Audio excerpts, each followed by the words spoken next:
When I was a kid, my brother gave me a book. I don't remember if it was for my birthday or Christmas, one of these occasions. And it was Diamond Age by Neil Stephenson, so it was a science fiction book. And in this book, one of the key things that happens is a little girl gets some type of interactive book, which teaches her a lot of things that she needs. Basically, that is her education. That is her personalized teacher. And when I was reading it, I thought essentially it's like Wikipedia coupled with some type of AI that just makes it more personalized and more human to interact with this book.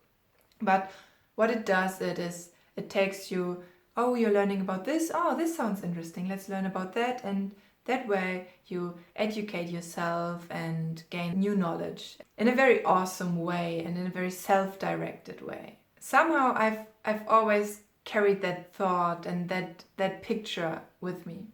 And much longer than I've had that specific science fiction book, I've wanted to write a book. Maybe some of you can relate. I think writing a book is something that a lot of people dream about. But I'm talking about a non-fiction book here.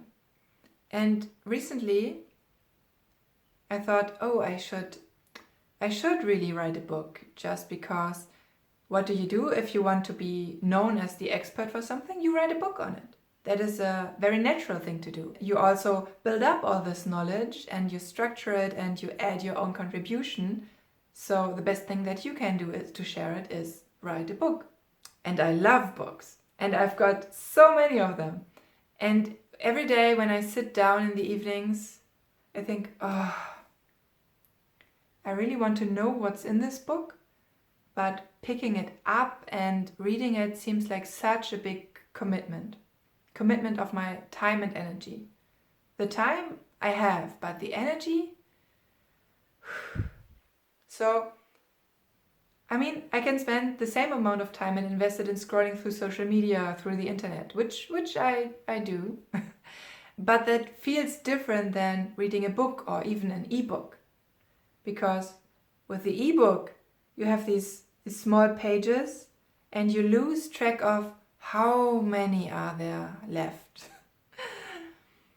No matter how enjoyable the book is, it just feels like such a bigger step than, say, okay, I'm going to read this one post, I'm going to read another post, I'm going to read another post, and you get lost in it. You go down the rabbit hole and hours later you look up and find yourself in your armchair, the sun has gone down, you're starting to get cold. And I'm fairly sure the same happens when you pick up the book, but it's just so much easier, somehow, psychologically, on the web.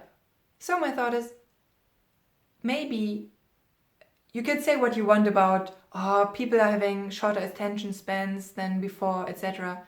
But what if writing a book is not the best way to give my knowledge and share it anymore? What if we need to make it more user-friendly? So what could I do?